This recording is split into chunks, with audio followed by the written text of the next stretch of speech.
gudoomiyaha golaha shacabka Soomaaliya oo sheegay inuu buray mooshinkii xildhibaano ka tirsan golaha shacabka ay ka gudbiyeen madaxweyne Maxamed Cabdullaahi Farmaajo. madaxweynaha Soomaaliya oo maanta ka qayb galay xuska 75aad ee aas-aaska ciidanka booliiska Soomaaliyeed. magaalada Baydhabo oo maanta laga xusay maalinta ciidanka booliiska Soomaaliyeed oo ah maalintii la aas-aasay. wariyaal laga hor istaagay ka qaybgalka munaasabad lagu xusay aas-aaska ciidanka booliiska oo ka dhacday magaalada Beledweyne ee xarunta gobolka Hiiraan. wasiirka arrimaha gudaha iyo dawladaha hoose ee maamulka Hirshabelle oo xilkii ka qaaday gudoomiyaasha degmooyin ka tirsan gobolka Hiiraan. xuska maalinta booliiska Soomaaliyeed oo lagu qabtay magaalada Cadaado ee gobolka Galgaduud. dowladda federaalka Soomaaliya iyo dowlad goboleedyada oo loogu baaqay inay yeeshaan wada hadal xal looga gaarayo khilaafka. kale habeen wanaagsan intaasi waxay ahaayeen qodobadii warkeena caaw ugu waaweynaa. dhageystayaal ku soo dhawaada warkaas oo faahfaahsan. Xuseen Washington ayaa soo saaray anigoo Cabduqaadir Jakaartana waa idin socodsiinaya. gudoomiyaha golaha shacabka Soomaaliya ayaa caawa ku dhawaaqay inuu buray mooshinkii dhawaan xildhibaano ka tirsan golaha shacabka ay ka gudbiyeen madaxweyne Maxamed Cabdullaahi Farmaajo. gudoomiyaha golaha shacabka Maxamed Mursal Sheekh Cabdiraxmaan ayaa wareegta uu caawa soo saaray ku sheegay in mooshinkii xilka qaadista ee laga soo gudbiyay madaxweynaha 9kii bishan uu buray. gudoomiyaha ayaa sababaha keenay in mooshinka uu bur ku sheegay in 14 mudane oo magacooda laga been abuurtay oo ay dacwadeen inaysan ka qayb ahayn xildhibaanadii saxiixay mooshinka. qoraalka gudoomiyaha uu soo saaray ayaa sidoo kale wax ugu mahad celiyay xildhibaanadii mooshinka ka keenay madaxweynaha isaga oo sheegay inay danta dalka iyo dadka u tanaasuleen. qoraalka uu soo saaray gudoomiyaha golaha shacabka ayaa u qornaa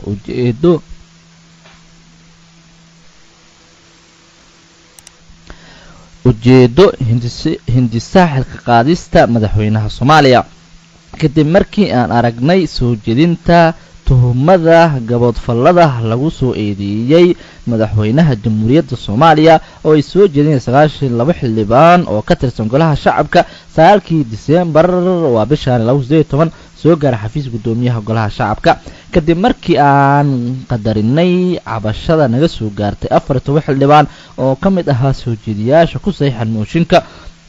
tuhumada gaboolfadka kor ku xusan oo ay ka dacwoonayeen inaysan saxiixin ka mid ahaanta mooshinka. markii aan aragnay in weli aysan isneen maxkamadda dastuuriga ee federaalka dalka ee ku xusan qodobka 109B1 ee loo soo gudbin lahaa soo jeedinta tuhumada lagu soo eedeeyay madaxweynaha Jamhuuriyadda Federaalka Soomaaliya si waafaqsan qodobka 92 nambarkiisa 2 ee dastuurka si uu xaqiijiso in eedeymuhu leeyihiin sal sharciyeed awood dastuuri ahna u leh dhageysiga iyo go'aan ka gaarista dambiyada lagu soo oogay madaxweynaha Jamhuuriyadda Federaalka Soomaaliya oo keeni kara xilka qaadista madaxweynaha si waafaqsan qodobka 109C lambar 1 ee dastuurka federaalka Soomaaliya iyo in maxkamadda sare ee hadda jirta aysan isku bedeli karin maxkamadda dastuuri ah ama isu rogto maxkamadda sare ee cadaaladda oo awood u leh maxkamadeynta dambiyada madaxda. qodobadaas ayuu sheegay loo cuskaday taas oo keentay inuu buro mooshinkii laga gudbiyay madaxweynaha Soomaaliya Maxamed Cabdullaahi Farmaajo. 9kii bishan ayaa xildhibaano ka tirsan golaha shacabka mooshinka ay ka gudbiyeen madaxweyne Farmaajo waxaana dalka uu ka abuuray qalaaso siyaasadeed taas oo keentay inay istaagaan kulamadii golaha shacabka Soomaaliya isla markaana qalalaaso dadka badi Soomaaliyeed ee hadal hayeen ay ka dhacaan gudaha dalka Soomaaliya. magaalada Baydhabo ayaa maanta waxaa lagu qabtay munaasabad lagu xusayay maalinta ciidanka booliiska Soomaaliyeed oo 75 sano guur u dabaaldegay. warkaas waxaa Baydhabo ka soo diray wariyaha warbaahinta dalsan ee raadiyo TV halkaas uga soo Muqtaar Aadan Dalmar. 75 sano guuradii ka soo wareegtay aasaaska ciidamada booliiska Soomaaliyeed ayaa lagu qabtay maanta magaalada Baydhabo. waxaa ka soo qayb galay kusimaha madaxweynaha ahna gudoomiyaha baarlamaanka Koonfur Galbeed Cabduqaadir Shariif Sheekhuuna Maye, wasiirka amniga dawlad goboleedka Koonfur Galbeed Xasan Xuseen Maxamed Xasan Eelay, saraakiisha ciidamada booliiska, gudoomiyaasha degmada iyo gobolka iyo gudoomiyaha ururka haweenka degmada Baydhabo inta aysan bilaabanin khudbadda mas'uuliyiinta kala duwan ee ka soo qayb gashay xafladii maanta ayaa halkaasi waxa gaada ka ciyaar ku soo bandhigay cutubyo ka tirsan ciidamada booliiska oo ay ugu horeeyaan ciidamada baambeyda kuwaasoo garaacayay muusiga aad u qurux badan oo dadkii goobta joogay dhammaan xaadooda wada kicisay soona xusuusisay cududii ciidamada xoogga dalka Soomaaliyeed barisamaadkii.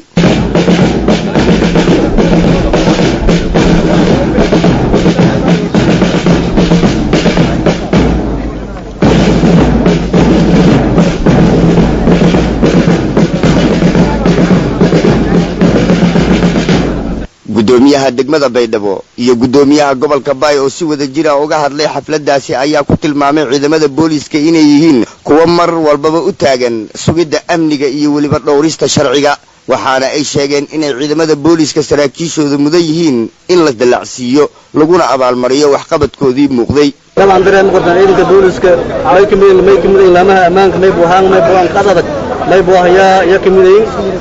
أمن الجود ما يبوه كونفور بعد يوم مغارب ما يبوه ما يبوه ما يبوه يا قاضي عليه ما يبوه يوم ما يبوه جريم أو ما رئيس مغارب ما يبوه تحليق يرتب يا بتم مركز حقيقي والما يبوه هولي يقول ما توم يبوه للمعمو كرماء ما يبوه هذاك ما يبوه يا ما يبوه قوة لنا أمانك بنك بدن هذا قادمك أمانتي ما يلا سراكيش إيدك بوليسك ciidanka booliska magaalada dhowr may baa saraakiisha may baa yalle marka ciidanka may baa hadii may baa han bare taasay shaqada san qabateen wala oo deganyi oo lan walba intiisa amiga iifada oo nugeysa iifadadan dhafarahaye amaanku siga ilaaliyo waaye booliska kookweey marka yadanka ma nagaana may baa saaxiibka oo shicibka booliska dankanka dhow oonay toy xaaladda oonay toy dadku ku jarto oo lan walba beledku rooga taxaji hoob lu warsado ki jiran shalka soo booliisku taliyaha ciidamada booliiska koonfur galbeed Soomaaliya Generaal Maad Cabdiraxmaan Aadan oo kulkiisa qaatay hadalka ayaa isaguna waxa uu ku dheeraaday amaanta ciidamada booliiska Soomaaliyeed isagoona hambaliyada maanta la qaybsaday dhammaan dableydii alifleydii iyo saraakiisha kala duwan ee ciidamada booliiska isagoona hambaliyadaasi u diray caruurtoodii iyo qoysaskooda wuxuu u taagan yahay maanta feestada taariikhduna ay tahay 75 sano oo jirsaday ciidanka booliiska intaasoo sano dhisnaa waana hooyadii ciidamada Soomaaliya ciidamada dalka marna waa 4 marna 5 ay ahaan jireen ciidanka dalka oo dhan militariga hadaa ilaa asluubta nabad sugidda waxa dhan booliiska dhalo hooyadii booliiska waa maanta waa xuskaas waa maalin weyn meel kasta ay joogaan xaasaskooda iyo ilmahooda iyo ummadda Soomaaliyeed intaba waa salaam baan u direynaa wasiirka amniga dawlad goboleedka koonfur galbeed Soomaaliya Xasan Maxamed Xuseen Xasan Eelay oo isna hadlay ayaa waxa uu sheegay in ciidamadu ay yihiin kuwa hay iyo habeenba gaafureega magaalada iyo waliba hareeraheeda kuwaasoo u taagan in ay sugaan amniga waxa uuna ballan qaaday in maamulkooda ay mar walba dhowri doonaan xuquuqda ciidamada booliiska ciidamada booliiska saraakiilyo xaasisho waalidsho dhamaantii walilah hambaliyo ilaahay idin shay sanadiyeen wali rajeena insha Allah una inta ku suurad badan ku qurux badan ku hormarsan ku nabad badan inuu deerno rajeena insha Allah taala tan kala wali ma nagay dhamaan ummadun deegaanada koonfur galbeed ku jeedo oo an la shaqeeyay sanadoodii la dhaafay ciidamada booliiska an la shaqeeyay si wanaagsan la shaqeeyay wali lana eedeedan maadsantiin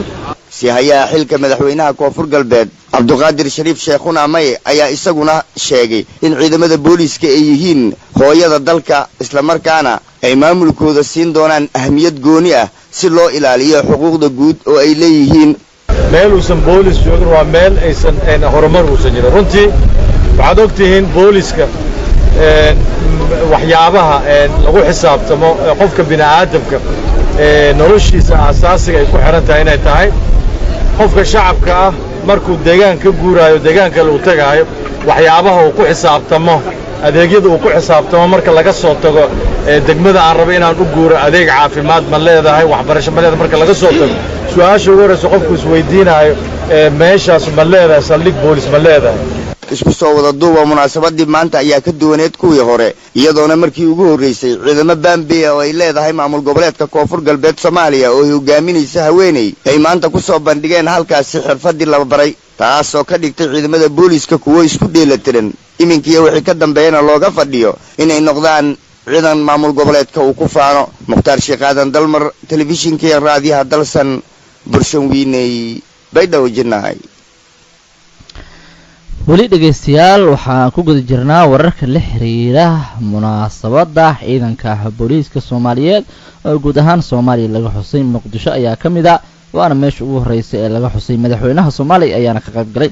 madaxweynaha Jamhuuriyadda Federaalka Soomaaliya Maxamed Cabdullaahi Farmaajo ayaa maanta ka qayb galay xuska sanad guurada 75aad ee ka soo wareegtay aas-aaskii ciidanka booliiska Soomaaliyeed. waxa uu hambalyo u diray saraakiisha saraakiil xigeenada alifleyda dableyda iyo dhammaan qaybaha kala duwan ciidanka booliiska. madaxweynaha oo munaasabad ka dhacday garoonka kubadda cagta ee Banaadir Stadium ka qayb galayay ayaa waxa uu dardaan u jeediyay ciidamada booliiska Soomaaliyeed. waxa uuna marka hore u hambalyo u diray 75 sano guurada ka soo wareegtay aas-aaska ciidanka booliiska Soomaaliyeed. qof inaad hore ka qaadaan, qof xanuunsan inaad hore ka qaad, haddaan aragtaan duq waayeel oo dhaqaaqi lahaad kiciisa. waxa weeye farqiga noo dhaxeeya annaga iyo kuwa oo ilaahay iimaanka ka qaaday oo diinta ah oo naxariista lahayn. farqiga noo dhaxeeya maxaa yeelay annagu waa inaan u naxariisanno, waa inaan ka shaqeeyo nabadooda iyo noloshooda ka shaqeeyo meesha iyagu ummadeenna Soomaaliyeed. marka naxariista ha lagu dadaalo in la iska caabiyo cadowga la iska karaa adigoo shacabkii haysta. hadday shacabka ku taageerayaan ay soo sheegaan wixii meesha waa ka adkaanaynaa cadowga, waa ka adkaanaynaa. tii gudaha waa sheegay ciidanka booliiska dhexdiisa laga oo qofka la dalacsiinayo lagu dalacsiiyo aqoontiisa, kartidiisa, wadaniyadiisa iyo xirfadiisa lagu dalacsiiyo oo aan lagu dalacsiinin qof siyaasi ah warqad soo qoray, aan lagu dalacsiinin. tan labaad inaad kalsooni ka raadisaan shacabka Soomaaliyeed, maxaa yeelay iyaga weeye waxaan difaacayno, iyaga weeye waxaan rabnaa inaan difaacno. tan saddexaad iskaashiga caalamka waxaa laga rabaa jananka iyo saraakiishiisu inay xoogga saaraan inay caalamka la macaamilaan. munaasabada lagu xusayay maalinta ciidanka booliiska Soomaaliyeed la aas-aasay oo maanta loo dabaaldegay 75 guuradii Muqdisho kaliya ma aan waxaa ka mid ah magaalooyinka lagu qabtay magaalada Cadaado ee gobolka Galgaduud. wariyaha warbaahinta Dalsan Jiile Jaamac Jiile ayaa warkaas ka soo diray magaalada Cadaado. munaasabadani oo lagu xusayay sanad guuradii 75aad ee ka soo wareegatay aasaaskii ciidamada booliiska Soomaaliya ayaa lagu qabtay magaalada Cadaado ee xarunta baarlamaanka Galmudug. ciidamada booliiska Soomaaliya kuwooda ku sugan magaalada Cadaado ayaa waxa ay soo bandhigeen gaadakacayaar aad u wanaagsan. munaasabadani ayaa waxa ka soo qayb galay xubno ka tirsan xildhibaanada maamulka Galmudug, maamulka degmada Cadaado, saraakiil ka tirsan militariga Soomaaliya qaybtooda 12aad, madax ka socota maamulkii hore ee Ximin iyo Xeeb iyo qaybaha kala duwan ee bulshada ku nool magaalada Cadaado. ugu horeyn waxaa munaasabada ka hadlay saraakiisha ugu sareysa ciidamada booliiska ee degmada Cadaado, waxayna hambalyo u direen guud ahaan ciidamada booliiska Soomaaliya meel kasta oo ay joogaan. waa ciidamada ugu facweyn, waa hooyadii ciidamada Soomaaliyeed, waa ciidanka aan ka nabad galay burburkii iyo dhibaatooyinkii oo soo maray dalku. waa ciidanka laga helayo askarigii ugu horeeyay ee Soomaaliyeed ee la qoray galfaylkiisii oo dhammaystiran. waxaana ilaahay ku badbaadiyey rag ciidamada ka mida gacantooda. askarigii Soomaaliyeed ee ciidanka booliiska ugu horeeyay galkiisii fayl kumaada booliiska ayaa laga helayaa. intaas waxay uga badbaadeen burburkii ciidamada kale aysan burburin. rag ciidamada ka mida gacnahooda ayay uga badbaadeen. waxqabadka lagu tilmaami karo ayay ka mid tahay ciidanka booliiska Soomaaliyeed. ciidankaas waxay u xil saaran yihiin waajibaadkoodu shaqo ay tahay ilaalinta nafta bini'aadanka iyo hantidiisa, ka hortagga dembiyada iyo ka dabategidiisa, ilaalinta shuruucda dalka u degsan iyo ilaalinta hantida qaranka. ciidankaasu waxay ka yimaadiin bulshada waxayna la shaqeeyaan bulshada waxaan leeyahay ciidanka booliiska soomaaliyeed ee maanta jooga meeshaan waxaan idin saaraan waajib weyn waajibkaas haddii aad u gudatiin sida ay u tahay una niyeysatiin inaad dalkiina iyo dadkiina iyo diintiina ilaahay dartiis ugu shaqaydiin si daacada ugu shaqaydiin ajar baa ilahay inkaga qoraya waxaan salaamayaa sarreeyayaasha saraakiisha saraakiil xigeenka alifleyda dableyda xaasaskooda iyo carruurtooda waxaan salaam gaar ah salaamayaa taliyaha booliiska soomaaliyeed sarreeyagaas bashiir runtii oo wax badan nagala qabtay in heerkan wax loo soo gaaraan laba xilli ama laba waqti oo aan ku kulannay taliska booliiska soomaaliyeed markii uu fadhiyay xafiiska saddexaad iyo hadda uu fadhiya xafiiska koowaad waxa uu fuliyey ballamo badan oo nuga soo tagnay in badan oo ka mid waa ka rajaynaynaa facebookyada miyaa la yidhaha baalada yarkaa la fiirsado waxaan ka arkaya maalmo dhexe waa markii ugu horreysay oo jamhuuriyadda federaalka soomaaliya looga dhigayo xifaado ayadoo sax ah oo qaabaysan oo run ahaan anu waxaan leeyahay waa markii ugu horreysay oo ciidamada booliiska dowlad goboleedka galmudug ay xuquuqdooda si dhab ah u helaan waa markii ugu horreysay oon xifaado ahayn sida dadka qaar u dhigaan laakiin iyadoo sax ah waa markii ugu horreysay oon xuquuqdeenna ka helno dowladda federaalka soomaaliya aad iyo aad baan ugu mahad celinaynaa waxyaabaha dhimanna si aan maydiya ahayn ayaan taliska booliiska ula wadaagi doonaa codkaas waxaa u dambeeyey warkii wariyaha warbaahinta dalsan ee gobolka galgaduud uu ka soo diray magaalada cadaado jiile jaamac jiile waxa uuna ku saabsanaa xuska maalinta ciidanka booliiska soomaaliyeed ee ah maalintii la aas-aasay oo maanta lagu qabtay cadaado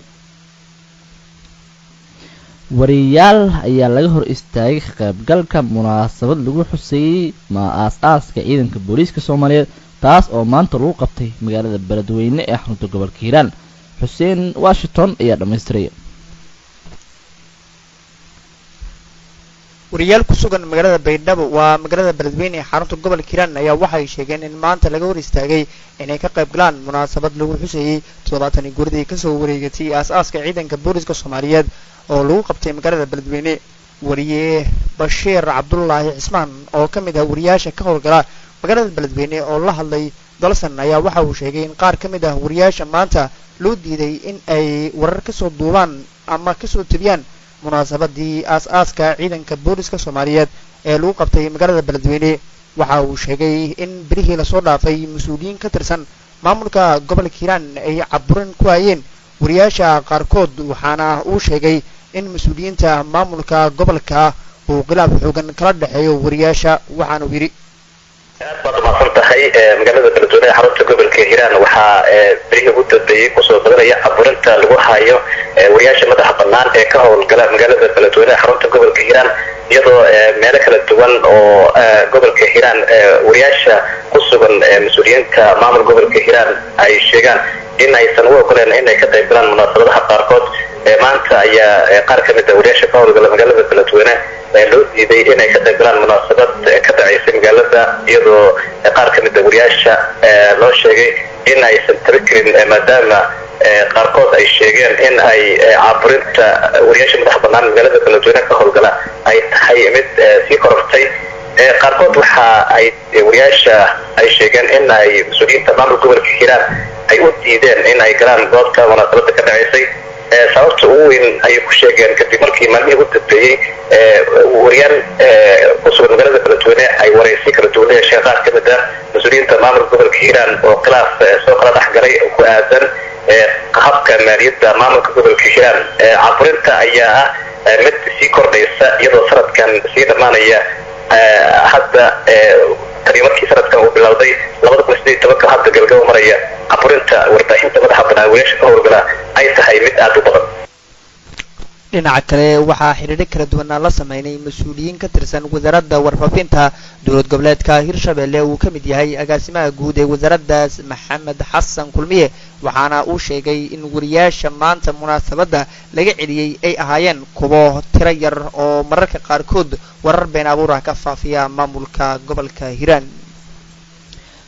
mahadsanid washington. dowladda federaalka soomaaliya iyo dowlad goboleed ayaa loogu baaqay inay yeeshaan wada hadal xal looga gaarayo khilaafka u dhexeeya. axmed dirin nuur ayaa dhammaystiraya. kulankii 817 ee golaha nabadda iyo ammaanka ee midowda Afrika ee BSC ayaa waxaa laga soo saaray warmurtiyeed ku aadan natiijadii ka soo baxday guddiga xaqiiqo raadinta ahaa ee dhawaan booqasho ku yimid magaalada Muqdisho kuwaasi oo u kuurgalayay howlgalka AMISOM iyo arrimaha ammaanka ee siyaasadda Soomaaliya. wafdigaasi uu hogaaminayay safiirka dowladda Djibouti u jooga xarunta dhexe ee ururka AU ee magaalada Addis Ababa ahaana madaxii golaha nabadda iyo ammaanka ee BSC Ambassador Idris Maxamed Faarax waxa ay warbixin dhameystiran ka gudbiyeen guddiga golahaasi oo ku aadan natiijadii safarkoodii Soomaaliya ay ku tageen muddadii u dhaxaysay 26 ilaa 28 November ee sanadkan. warmurtiyeedka laga soo saaray kulankan warbixinta ee golaha nabadda iyo ammaanka ee midowda Afrika ee BSC waxaa lagu xusay in guulo laga gaaray dadaalka deganaanshaha Soomaaliya iyo xaaladaha ammaanka soo kabashada dhaqaalaha cadaaladda bulshada iyo siyaasadda loo dhan yahay horumarinta dhamaystirka dastuurka ku meel gaarka ah jadwalka doorashada 2020 iyo kheyraadka wadaaga ee dowladda federaalka iyo dowlad goboleedyada ka jira dalka. warmurtiyeedka oo dhowr qodob ka koobnaa waxa uu loogu baaqay dowladda federaalka iyo dowlad goboleedyada in ay xaliyaan khilaafaadkooda isla markaana ay yeeshaan wada hadallo xaqiiqo ah oo dhameystiran lana abuuro deganaansho siyaasadeed si looga guuleysto doorashada ka dhacayso qaar ka mid ah maamul goboleedyada. dhinaca kale golaha nabadda iyo ammaanka ee midowda Afrika ee BSC waxaa hoosta ay ka xariiqeen muhiimadda ay leedahay dhismaha awoodda ciidanka ammaanka qaranka Soomaaliyeed ee SNSF sida mas-uuliyiinta ammaanka ee kala wareegaan howlgalka midowda Afrika ee AMISOM ee 2021 sidoo kale waxay kaloo ay ka hadleen qorshaha ee AMISOM kaga bixayso Soomaaliya waxayna ammaaneen ragga iyo dumarka ka tirsan AMISOM ee naftooda u huray nabadda iyo deganaanshaha Soomaaliya iyo guud ahaan qaaradda Afrika. dambeena wasiirka arrimaha gudaha ee maamulka Hirshabelle ayaa xil ka qaaday gudoomiyaasha degmooyinka tirsan gobolka Hiiraan. wasiirka arrimaha gudaha ee dowladaha hoose ee dowlad goboleedka Hirshabelle Maxamed Cali Caadle ayaa maanta xilkii ka qaaday gudoomiyaasha laba ka mid ah degmooyinka gobolka Hiiraan. laba wareegto oo ka soo baxday wasiirka xafiiskiisa ayaa waxaa xilkii loo qaaday gudoomiyaashii degmooyinka Jalalaqsi iyo Buulaburde ee gobolka Hiiraan. waxaa gudoomiyaha degmada Jalalaqsi loo magacaabay Maxamed Nuur Cagajoof halka gudoomiyaha degmada Buulaburde loo magacaabay Cabdicasiis Cabdullaahi Cabdi. wareegtada ayaa waxaa la ogeysiiyey gudoomiyaha gobolka Hiiraan madaxweyne ku-xigeenka dowlad goboleedka Hirshabelle madaxweynaha dowlad goboleedka Hirshabelle waxaa leeyahay kadib markii uu arkay soo jeedinta xildhibaanada baarlamaanka Hirshabelle ee deegaan doorashadooda tahay degmada Jalalaqsi marka uu la tashaday madaxda sare ee dowlad goboleedka Hirshabelle. wasiirka wasaaradda arrimaha gudaha iyo dowladaha hoose wuxuu xilka ka qaaday mudanayaasha soo socda. 1 Ibraahim Madoobe Nuur gudoomiyihii degmada Jalalaqsi. 2 Maxamed Nuur Cagajoof gudoomiye ku-xigeenkii siyaasadda degmada Jalalaqsi. isla markaana wasiirka arrimaha gudaha iyo dowladaha hoose Hirshabelle ayaa waxa uu magacaabay xilalka cusub ee soo socda. Maxamed Nuur Cagajoof gudoomiyaha degmada Jalalaqsi. 2 Ibraahim Madoobe Nuur gudoomiye ku-xigeenka siyaasadda degmada Jalalaqsi. dhammaan hay'adaha amniga waxaa la farayaa inay la shaqeeyaan mas'uuliyiintan si ay u gutaan waajibaadkooda.